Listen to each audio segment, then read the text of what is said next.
నమస్కారం, welcome to I dream ధర్మ మార్గం కార్యక్రమానికి స్వాగతం. నేను మీ విజిత.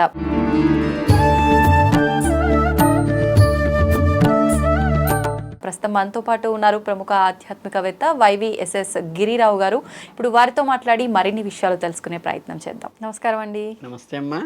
మంత్రం మనం చూస్తున్నాం ప్రస్తుత రోజుల్లో. అసలు ఒకప్పటి కాలంలో మంత్రానికి ఎంతో ఒక రకమైన వాల్యూ ఉంది, ఇప్పుడు ఉంది కాదనను, కాకపోతే దాన్ని ఇంకో రకంగా తీసుకెళ్లారని చెప్పవచ్చు. మంత్రం ఉంది, తంత్రం ఉంది, యంత్రం ఉంది.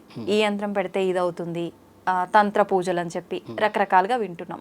అయితే వీటన్నిటి వల్ల మార్పులు జరుగుతాయా? అసలు ఏంటి? మామూలుగా మనం చేసుకున్న కర్మలను బట్టే ఫలితాలు అనుభవిస్తూ ఉంటాం, అనుభవించక తప్పదు. తప్పనప్పుడు ఈ మంత్రాల వల్ల, తంత్రాల వల్ల, ఈ యంత్రాలు పెట్టడం వల్ల మార్పులు జరుగుతాయంటారా? అసలు ఏంటి వీటి విశిష్టత గురించి తెలియజేయండి. ఇప్పుడు మంత్రశాస్త్ర విధానానికి వచ్చేసి ఏంటంటే, మంత్రాల్లో ధార్మికమైనవి, అధార్మికమైనవి కానీ తాంత్రిక మంత్రాలు ఉంటాయి. ఇప్పుడు మీరు తంత్రం కూడా వచ్చింది అనుకుంటా అందులో. అవునండి. యంత్రం కూడా వచ్చింది. ఈ చాలామందికి తెలియని విషయం ఏంటంటే, దీంట్లో ఇప్పుడు చాలామంది మనకి అంటే హై లెవెల్కి వెళ్తే సంగతి చెప్పేది, అంటే లోపలికి డెప్త్లోకి వెళ్తే, ఇప్పుడు ఈ 4 వేదాలు ఉన్నాయి. ఈ 4 వేదాల్లో కూడా ఋగ్వేదం, యజుర్వేదం, సామవేదం, అథర్వణ వేదం అంటే అదేదో పూజలు చేసుకునే మంత్రాలు అనుకుంటారు. అందులో ఉందంతా సైన్స్. ఇప్పుడు ఋగ్వేదం ఉందనుకోండి, అందులో రుక్కులకి సంబంధించినవన్నీ ఉంటాయి. యజుర్వేదంలో అంతా మన ధనుర్వేదం, దాని ఉపవేదం. యజుర్వేదంలోంచి వచ్చింది ఉపవేదం. ఉపవేదాన్ని బట్టి దాని ప్రయారిటీని గుర్తించవచ్చు. అంటే మనకు ఆయుధాలు, అస్త్రాలు, శస్త్రాలు ఇవన్నీ రిలేటెడ్ అనమాట. సామవేదం అంటే సంగీతం, దానికి మనకు ఉపవేదం. అంటే గమకాలు ఇవన్నీ సంగీతము, ఇన్ని రకాల రాగాలు, వీటన్నిటికీ కళలన్నీ వాటి నుంచి వచ్చినాం అనమాట. అధర్వణ వేదం అంటే ఇప్పుడు లేటెస్ట్ టెక్నాలజీలో ఉపయోగించేటువంటి అణుబాంబులు కానీ, ఆటం బాంబులు కానీ, ఇవన్నీ ఏంటంటే ఈ సర్జరీస్ కానీ, మనకు ఆయుర్వేదం అంతా కూడా దాంట్లోంచి వచ్చింది. అంటే ఇప్పుడు చరక సంస్కృతి కానీ, సుశ్రుతుడు రాసింది కానీ, లేకపోతే ఏంటంటే ఆఖరికి మనకి వాత్సాయనుడు రాసింది కానీ, కామశాస్త్రం కానీ, ఇవన్నీ కూడా ఏంటంటే అధర్వణ వేదంలోంచి వచ్చినవి. అంటే ఏంటంటే దీన్ని అసలు వేదం అనగానే ఏదేదో మంత్రాలు ఆ లెక్కలోకి వెళ్ళిపోతారు. తర్వాత యంత్రాలు అన్నప్పుడు కూడా అంటే మరి ఇది హయ్యర్ నాలెడ్జ్ అవుతుందో ఏమో నాకు తెలియదు కానీ, ఇప్పుడు భుజాలని ఉంటాయి యంత్రానికి. అంటే మీరు ట్రిగనామెట్రీ అని నేర్చుకున్నప్పుడు ఏంటంటే ట్రయాంగిల్ అని, చతురస్రం అని, చతురస్రం అని లేస్తారు కదా. అంటే షడ్భుజి, త్రిభుజి, పంచభుజి, షట్కోణం అని వేస్తారు కదా. ఇలా ఏంటంటే ఇప్పుడు చతుర్భుజం అనే యంత్రం ఉందనుకోండి, అంటే దానికి ఎన్ని భుజాలు ఉంటాయి? 4 భుజాలు ఉంటాయి.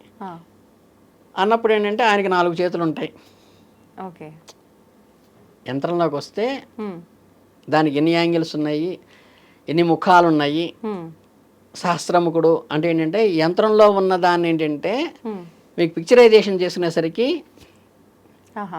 మనకి ఆకారాలు, షేపులు వస్తాయి. అలాగే ఈ మంత్రంలో కూడా ఏంటంటే మనం స్వరం మీకు మాడ్యులేషన్ ఉంటారు కదా. ఇప్పుడు మనకి వక్తృత్వం, వ్యాసరచన చెప్పేటప్పుడు వక్తృత్వం చెప్పేటప్పుడు అంటే జడ్జి కూర్చొని 3 రాస్తారు. అందులో ఆంగికము, అభినయము, తర్వాత ఏంటంటే వాచకము అంటారు. ఆంగికం అంటే శరీర అంగాలతో చేసే ఎక్స్ప్రెషన్. నేను చెప్తూ ఏదైతే మాట్లాడానో అది ఆంగికం అవుతుంది. అభినయం అంటే నా ఫేషియల్ ఎక్స్ప్రెషన్ అంతా అభినయం అంటారు. వాచకం అంటే ఏదో గులకరాళ్ళు వేసి కొట్టినట్టు ఒకే వరగాండా. ఇప్పుడు ఏదో సినిమాలో అంటే యూత్ పాడుతుంటాయి, ప్రేమ ఎంత మధురం అని పాడేటప్పుడు అది అలా గ్రేడ్ అలా పెరిగి అలా తగ్గి అలా మాడ్యులేషన్లో రకరకాల మాడ్యూల్స్ వస్తున్నాయి. సిద్ధిశ్రీరాముడు తక్కువలు అంటే ఏంటంటే అవి చెప్పినప్పుడు ఒక రకమైన భావోద్రేకాలు కలుగుతుంటాయి. మీకు చాలామంది సినిమాల్లో మీరు చూస్తుంటారు సరే, ఈ మ్యూజిక్ అంటే జనరల్గా ఎవరు ఈ పాటల వెనకాల కొట్టే మ్యూజిక్ అనుకుంటారు. కానీ మీకు సినిమాలో ఒక విలన్ వస్తున్నాడు అనుకోండి, వాడు గర్ర గర్ర అని మ్యూజిక్ పెడతాడు.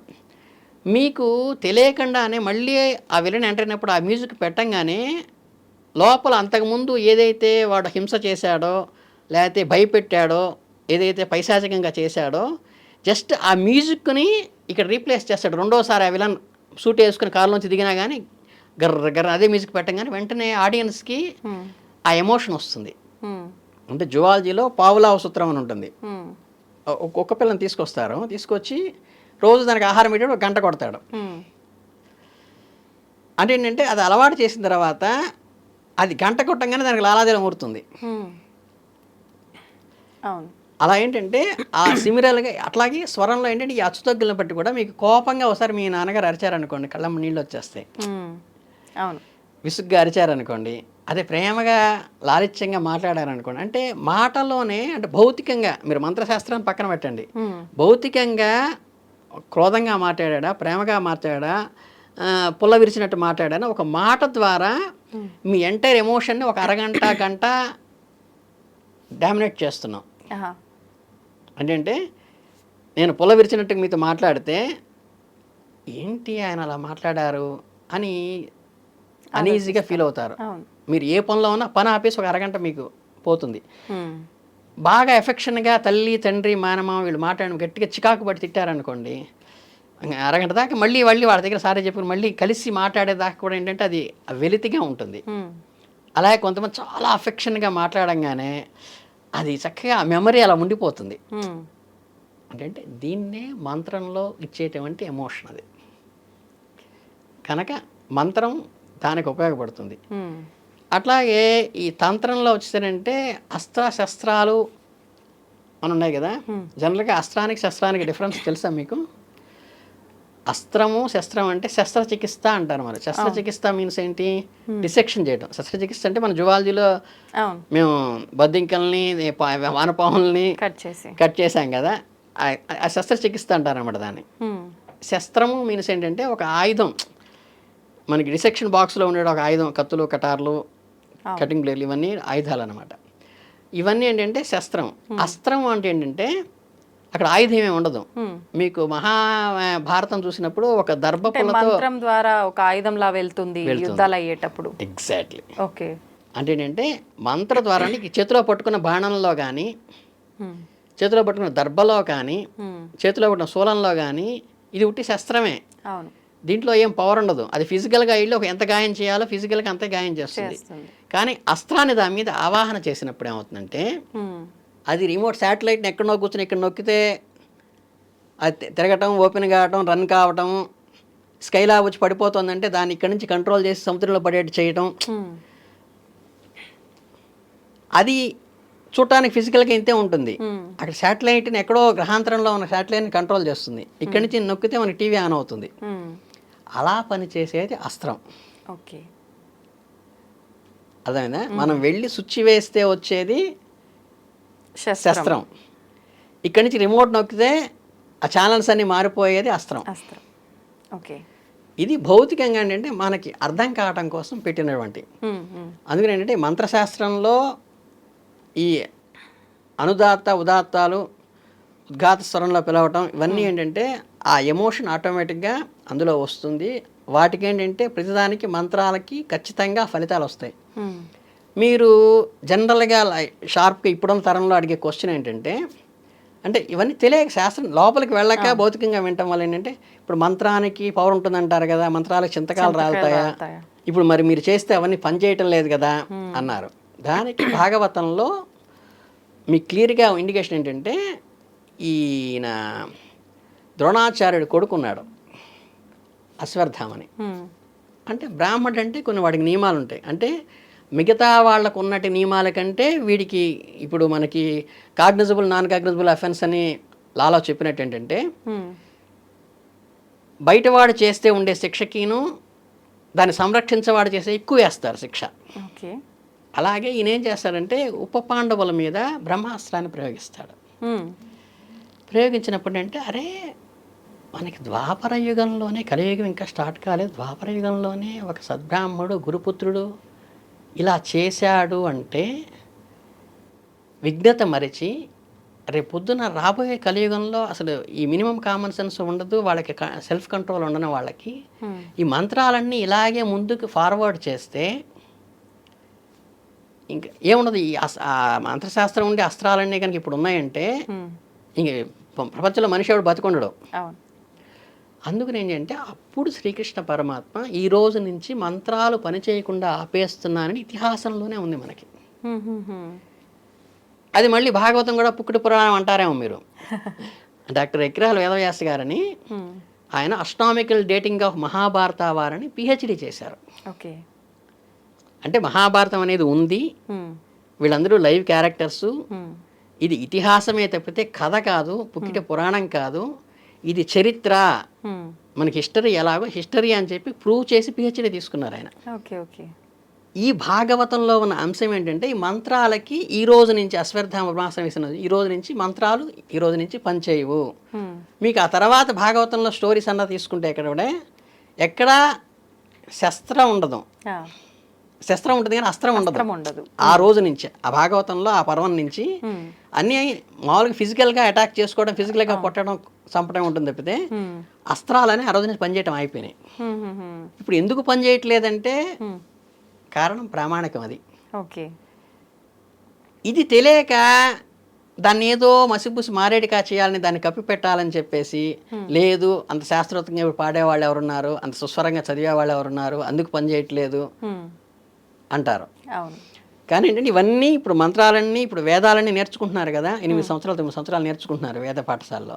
ఇవన్నీ ఏంటంటే రేపు పొద్దున సత్యయుగం వచ్చిన తర్వాత ఇవి ఆటోమేటిక్గా రిఫ్లెక్ట్ అవుతాయి. అంటే మనకి ఒక అణుబాంబు వేసి ఇక్కడ మనుషులందరూ చనిపోయారు అనుకోండి, ఇక్కడ కెమెరా ఉంటుంది, ఇక్కడ మైక్ ఉంటుంది, ఇక్కడ రిమోట్ ఉంటుంది, ఇది ఆపరేట్ చేయడం వాడికి చేత కాదు. తర్వాత ఎవడో నెక్స్ట్ బర్త్ ఎవడో అజ్ఞాతంగా పుట్టి పెరిగిన తర్వాత వాడు ఏమనుకుంటాడు, చదివి పుస్తకాలు చదివి ఇట్లా కెమెరా ఉండేదిట, ఇక్కడ వీడియో తీస్తే ఎక్కడ ఛానల్ పెట్టుకున్నా వాళ్ళకి వస్తుందిట, అట్లా ఊహించుకునే వాళ్ళు డబ్బాలు పెట్టుకుని.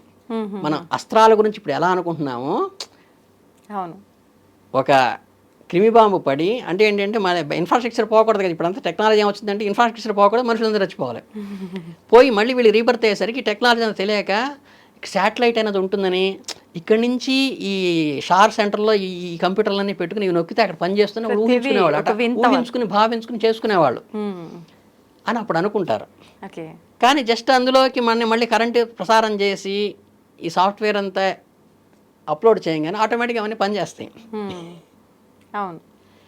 అంటే ఇంత స్థాయి బ్రాడ్ మైండ్, ఇంత లోపల డెప్త్ తెలియక ఏంటంటే ప్రతి వాళ్ళు ఏంటంటే ఇవన్నీ ఇవన్నీ వస్తున్నాయి. అట్లాగే యంత్రాలకు కూడా మనం ఏంటంటే ప్రతిదీ ఇప్పుడు మీకు చెప్పామనుకోండి, ఏదైనా ఒక వైద్యుడు వచ్చాడు ఎంబీబీఎస్ చేసి పిహెచ్డీ చేసి వచ్చిన నాయన ఇది వేసుకోనన్న తలనొప్పి వచ్చిన సారడాన్ని వేసుకో, అబ్బాయి ఇదేంటి ఈ గోళికాయ వేసుకుంటే మనం జీర్ణాశయంలో, నేను జీర్ణాశయంలోకి వెళ్తున్నా నాకు తెలుసు ట్యాబ్లెట్, మైండ్లోకి వెళ్ళి మెదడులోకి వెళ్ళి అక్కడ ఉన్న తలనొప్పి నాపుతుందా ఇది అన్నాడు అనుకోండి, వెరివాడు అనుకుంటారా మంచివాడు అనుకుంటారా? వెరివాడే అనుకుంటారు. అంటే వాడికి తెలుసు, వాడు 7th క్లాస్లో ఏం చదువుకున్నాడు, నోట్లో వేసింది జీర్ణాశయంలోంచి గ్రసంలోంచి జీర్ణాశయంలోంచి కింద నుంచి వచ్చేస్తుంది. వచ్చేటప్పుడు ఈ ట్యాబ్లెట్ తల మీద ఉన్న తలనొప్పిని ఎలా అక్కడికి ఎందుకు పోతుంది, వీడు అబద్ధం చెబుతున్నాడు అనుకున్నాడు అనుకోండి, వీడు ఎంబీబీఎస్ చేయడం ఎందుకు, పిహెచ్డీ చేయడం ఎందుకు, చదవటం ఎందుకు? అంటే నాలెడ్జ్ లేకుండా ఇంత సిమ్ కార్డు ఉందా, ఓహో దీని మీద ఇట్లా గీతలు గీసుకుని ఇది సెల్లో పెట్టుకుని ఇది ఫోన్ మాట్లాడితే ఎక్కడికైనా వస్తుంది అనుకునేవాళ్ళు పూర్వం.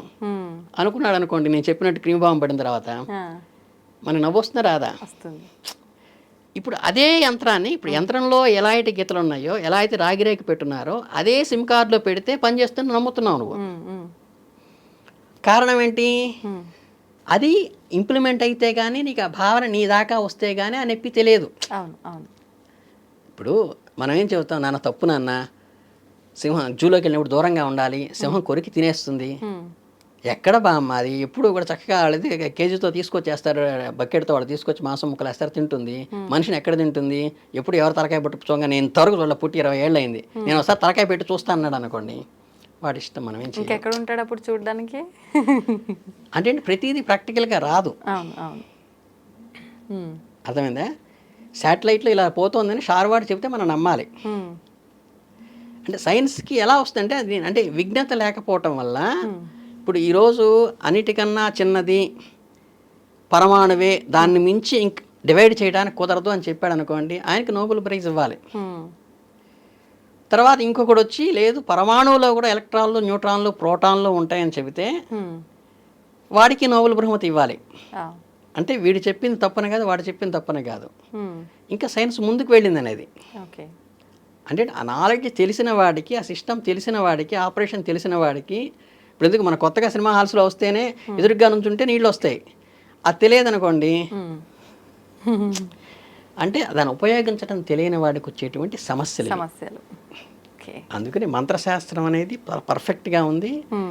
అందులో చెడగొట్టే మంత్రాలు ఉన్నాయి, మంచి మంత్రాలు ఉన్నాయి. చెడగొట్టే మంత్రాలు తాంత్రికము అంటారు అన్నమాట. దాంట్లో అంటే ఎదుటివాడికి ఇప్పుడు కలియుగంలో ఉన్న లక్షణాల ప్రకారం ఎదుటివాడికి చెడు చేయటం కోసం, ఎదుటివాడిని హింసించడం కోసం, ఎదుటివాడిని బాధ పెట్టడం కోసం చేసేది తాంత్రిక మంత్రాలు.